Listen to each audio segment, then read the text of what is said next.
안녕하세요. 공서영입니다. 뉴스를 보니까 이번 정부 들어서 중소기업 R&D 예산이 22% 이상이 줄어들어서 중소기업이 굉장히 어렵다고 합니다. 법무법인 발의정에도 이런 이유로 회생사건 문의가 좀 많을 것 같아요. 요즘 최근에 좀 들어오시는 상담받는 내용이 이게 R&D 지원이 좀 끊겨서 회사가 어려워졌다 이런 내용입니다. 아무래도 지원이 끊기다 보니까 그러니까 어려운 회사가 많겠죠. 운전 자금이 좀 부족해서 이때 어떻게 되는지 그런 내용에 대한 좀 상당히 많이 들어오거든요. 네. 그래서 실제 진행한 사건도 몇 건 있고요. 법무법인 발의정에서 진행했던 사건 사례를 좀 들어볼까요?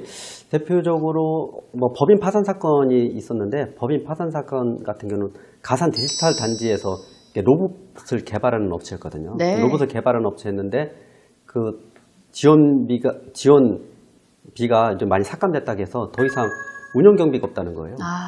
유일하게 국책 연구 과제 해서 그 돈 가지고 회사를 운영했는데, 그러니까 운영 경비가 없으니까 더 이상 난 이 업종을 안 하겠다 해서 이렇게 파산을 한 적이 있고요. 또 근데 이런 국책 과제 하는 이런 업체, 연구 업체들은 실질적으로 자산도 거의 없어요. 아이고. 자산도 없고 유형 자산이 거의 없으니까 파산도 되게 쉽게 이루어지죠. 파산 비용도 그렇게 많이 들지 않고요. 그다음에 반면 또 회생하는 업체가 있어요. 회생하는 업체는 여기는 중소기업, 좀 유망 중소기업이었는데 코로나도 있고 그다음에 R&D 지원도 좀 줄어들고 하니까 어떻게 보면 고정 경비는 그대로고 지원되는 예산은 줄어들고 하니까 운전 자금이 부족하게 된 거죠. 대표적으로 R&D 지원 사업을 하는 중소기업들은 특징이 우선 이런 지원 사업을 따내기 위해서 자기들이 물적 설비, 인적 설비를 갖춰야 돼요. 물적 설비 같은 경우는 그 연구를 하려면 각종 연구 장비 같은 게 있지 않습니까? 그것을 구매를 하든지 대출받아 구매를 하든지 리스를 하든지 해서 그것을 다 갖춰 놓죠. 그리고 또 연구원들이 필요하잖아요. 그렇죠. 연구원들도 일정한 수준이 있는 연구원들을 고용을 해서 또 준비를 해놓거든요. 다음에 이런 예산을 따기 위해서. 근데 갑자기 예산이 딱 축소가 되면 그게 다 그 회사의 그 빚으로 떠안는 거죠. 그렇죠. 그리고 특히 연구원 같은 사람들도 한번 이렇게 고용을 했다가 내보내기가 쉽지 않지 않습니까? 그래서 이런 문제 때문에 그 운전자금 부족해서 현금 노동성 위기에 겪는 기업이 요즘에 좀 많이 발생되는 것 같아요. 정부 지원금이 깎이면서 정말 힘든 중소기업들이 많을 것 같은데 이런 기업은 법인 회생이나 파산을 할 수밖에 없는 게 수순인 것 같습니다. 조금 더 자세하게 설명을 해주실 수 있을까요? 딱 봐서 난 더 이상 이 영업이라든지 이 사업이 불투명하다. 그것은 빨리 파산하는 게 좋습니다. 제가 보기엔. 이런 기업들 같은 경우는 유형 자산이 거의 없어요. 대부분 그 가산 디지털 단지라든지 이런 데도 다 월세니까 그 월세하고 큰 기계 설비도 없습니다. 그러니까 이런 부분은 빨리 파산을 해야 되는 거고 빨리 파산을 해야만이 재기가 가능해요. 왜 그러냐면 이렇게 부실이 많은 업체에 대한 대표이사를 있으면 어디 가서 다음에 재기를 할 때 그 법인과 같이 움직이게 되거든요. 신용도가. 그러니까 대표이사 같은 경우는 유일하게 그 법인을 탈출하는 방법이 회사를 청산시킨다든지 그렇지 않으면 파산 절차로 소멸시킨다든지 이거밖에 없어요.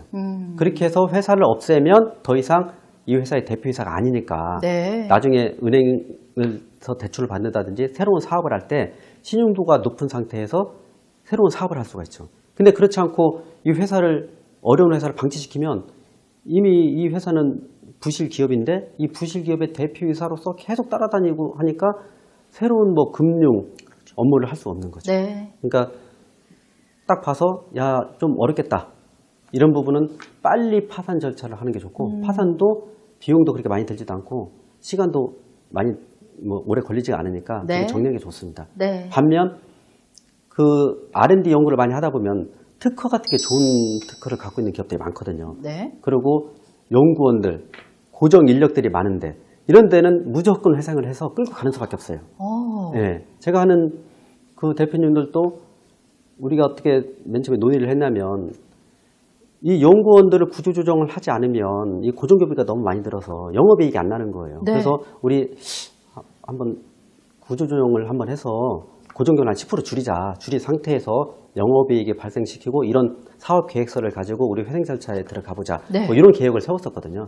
그래서 대표님들이 그 직원들을 모아놓고 사정사정 이렇게 하니 그 구조조정을 하겠으니 뭐 퇴사할 분들을 좀 퇴사를 했으면 좋겠다 하니까 대부분의 그 직원들이 아예 퇴사는 안 하겠고 자기 급여를 삭감해서 척주를 하겠다는 거예요. 네. 그래서 그 대표님이 거기서 자기가 눈물이 났다는 거예요. 네. 그래서 어떻게든 이 회사 살려서 이분들이랑 같이 가야겠다.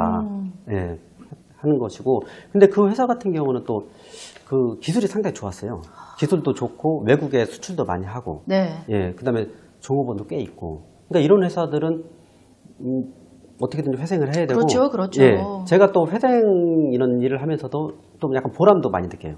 예, 어떻게 보면 회생에 잘 성공하면 많은 이 회사의 구성원들이 뭐 한 집안의 가장이지 않습니까? 그렇죠. 그러니까 구성원들이 잘 살 수 있고 네. 가족을 지킨다는 그런 의미가 있어서 이런 업체들은 꼭 저도 열심히 해서 좀 살리고 싶은 생각 약간 이런 게 있습니다. 사실 대표님들 입장에서도 지금 어렵긴 하지만 내가 열심히 일궈놓은 회사를 그냥 파산시키는 것보다 어떻게든 회생을 하고 싶어 하는 게 맞습니다. 당연한 마음일 것 같은데 이 회생 절차 어떻게 하면 잘 할 수 있는지 그 절차에 대해서도 좀 설명을 해주시죠. 네. 그 회생을 아직까지 잘 모르시는 분들이 많으니까. 근데 회생 절차를 밟으면 단점이라고 하면 신용도가 떨어지는 건 단점이 있습니다. 네. 근데 장점은 뭐가 있냐면 우선 전체 부채, 뭐 이자는 당연히 안 갚고요. 전체 부채의 한 50%? 오, 네. 네. 심지어 30% 정도만 갚는데 그걸 10년 분할 상환으로 갚아요. 네. 10년 동안. 그러니까 12월 30일 마지막 날 하루에 그 분할로 갚거든요. 그러니까 그 회사 대표 입장에서는 빚도 원금의 70%가 감액되지. 와, 네. 거기다가 그 나머지 30%, 50%를 10년 분할 상환으로 하니까 결국에는 기존에 있는 부채에다가 한 매년 3%, 5%만 갚으면 되거든요. 네. 그러니까 엄청나게 여유가 있죠. 크네요. 네. 예. 네. 그리고 만약에 그 회사 자체가 진짜 나는 도저히 이 회사를 더 이상 운영할 자신도 없고 사업이 불투명하다. 근데 기술이 좋다. 특허가 좋다. 그럼 M&A 방법도 괜찮아요. M&A 방법. 예. 그러니까 그 관계사 입장에서는 이 회사를 파산시키는 순간 그 특허도 가치도 거의 소멸되거든요. 네. 그러니까 이 특허에 관심 있는 사람은 그 회사를 M&A 방식으로 인수를 할 수가 있어요. 예. 인수를 해서 그 회사를 잘 운영을 하면 되죠. 이런 기업들을 또 M&A를 통해서 인수해 가는 기업들이 또 있다는 말씀이신 꽤 많죠. 거죠? 저가 한 업체들도 그 회사 같은 경우 기술이 상당히 좋았거든요. 상당히 좋아서 원래 계획은 존속형 회생이라고 있거든요. 회사를 10년 동안 존속을 시켜서 발생하는 영업이익으로 분할 변제를 하는 원래 이런 계획으로 딱 들어갔어요. 이런 사업 계획서를 써서 들어갔더니 법원 입장에서는 딱 어떤 느낌이냐면 그게 현실성 있어?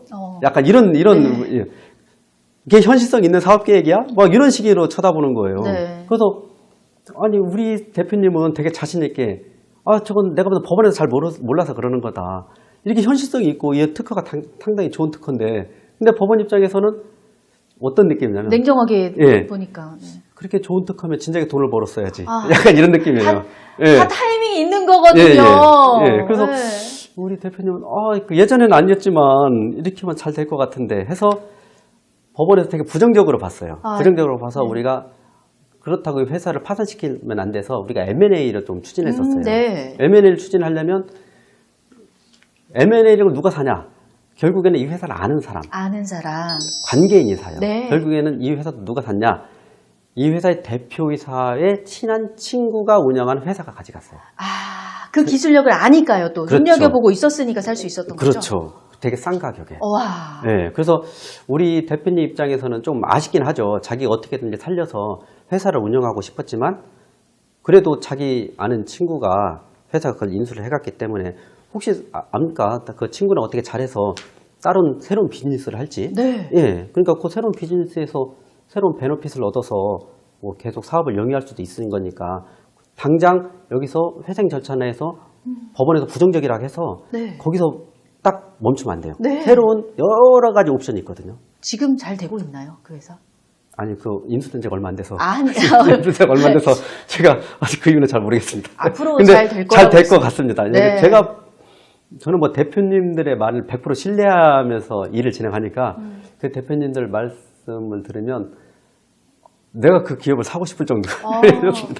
근데 또 사실 큰 위기를 겪고 또 어렵게 살린 만큼 더 절실하게 그렇습니다. 열심히 일을 하실 거 아니에요. 분명히 더 잘 되리라고 믿습니다. 사실 초반에 또 이런 중소기업들은 파산을 하기도 한다고 했는데 그러면 파산보다 이렇게 회생, M&A를 통해서 살리는 게 더 낫지 않을까요? 굳이 파산까지 갈 필요가 있을까요? 맞습니다. 그게 조금이라도 살릴 여지가 있으면 회생이 좋아요. 네. 근데 대표님의 의지가 중요하긴 한데 대표님이 더 이상 나는 이 채무 있지 않습니까? 그러니까 만기 때만 되면 이 대표님들이 너무 스트레스를 받는 거예요. 만기 연장. 그리고 빚도 작은 빚도 아니고. 그래서 더 이상 나는 사업을 하지 않겠다. 뭐 이런 분이 계시고 조금 사업을 오래 하셔서 연로하신 분이 계신 분들이 있거든요. 그런 분들은 제 생각에는 빨리 파산하는 게 좋고 그다음에 요즘에 그 벤처도 있고 스타트업. 그게 얼마나 많이 생겼어요. 최근에. 그렇죠. 맞습니다. 벤처 스타트업이 얼마나 많이 생겨가지고 그런 분들은 젊은 분들이 많이 하거든요. 근데 이 비즈니스 경험이 많지 않아서 지금 현재 상당히 어려워요. 상당히 어려워서 지금 보도난다 그런 뉴스도 많이 나오고 심지어 거기에 투자한 VC들도 그 창투사 그 친구들도 부도난다 지금 난리거든요. 그런 친구들은 제 생각에는 미련을 갖지 말고 빨리 파산하는 게 좋아요. 빨리 파산을 하는 게 빨리 파산해서 대표이사 지위를 벗어나면 새로운 신규 사업을 할 수가 있는데 그 사업에 계속 엮여 있으면 새로운 신규 사업이 불가능해요. 또 우리가 놓아야 될 때가 있는 법이니까 그럼요. 빠르게 놓고 다음 단계를 시작하는 게 또 나을 수도 있다는 말씀이시죠? 그러면 아직 젊잖아요. 젊어서 빨리 정리하고 새로 시작하는 게 훨씬 낫습니다. 정말 올해 R&D 예산이 축소되면서 어려움을 겪는 중소기업, 스타트업, 벤처기업들 많습니다. 네, 맞습니다. 아직 올해 초거든요. 전망 어떻게 좀 예측을 할 수 있을까요? 암흑기로 봐야 할까요? 저는 이쪽 일 하다 보니까 뭐 약간 좋은 쪽보다는 나쁜 쪽 뉴스가 눈에 잘 들어요. 눈에 잘 들었는데 최근 또 보니까 R&D도 축소하고 그 스타트업에 투자했던 VC 이런 업체들도 지금 상당히 도산 위기에 겪고 있답니다. 그러니까 투자하는 회사들이죠. 그러니까 올해는 대부분의 사람들이 좋게 전망을 하지 않았습니까? 나쁘게 전망하니까 올해는 다 쉬어가는 때라고 생각하고 정리의 시간을 갖는 게 좋을 것 같습니다. 정리의 시간. 정리를 깔끔하게 해야 내년에 다시 시작할 수가 있는데 올해 정리를 못하면 이 짐이 내년까지 쭉 가고 어느 때 보면 몇 년까지 갈 수가 있거든요. 그러니까 안 된다는 때 보면 빨리 정리하는 것도 현명한 판단입니다. 사실 벤처기업이나 스타트업 기업을 운영하시는 분들은 이런 부분에 대한 지식이 없어서 지금 어떻게 해야 하지 하고 곤란한 상황에 놓이신 분들이 많을 거거든요. 제가 최근에 선임한 것은 거기 있는 스타트업 벤처를 운영하다가 잘 안 되잖아요. 안 되니까 집안에 계속 있고 계속 뭔가 추심이 들어오니까 이 친구가 밖에 나가는 거예요. 왜냐하면 뭔가 통지서 계속 날라오니까. 그러니까 답답하니까 그 부모님이 오셔가지고 사건을 선임한 경우가 있어요. 왜냐하면 아니 앞길이 창창한데 지금 저렇게 도망만 다니고 어떻게 할 줄을 모르니까 손을 놓는 거거든요. 부모님께서 그래도 현명하셨네요. 그래서 부모님이 수임료를 다 대고 저희들이 지금 법인 파산 절차를 지금 밟고 있는 상황입니다. 때로는 빠른 결단력이 필요할 때가 있는 것 같습니다. 오늘은 R&D 자금 삭감으로 인한 법인 회생 신청 사례에 대해서 법무법인 발을정의 김용현 변호사님과 함께 이야기 나눠봤습니다. 저희는 다음 시간에 다시 찾아뵙겠습니다. 고맙습니다. 감사합니다.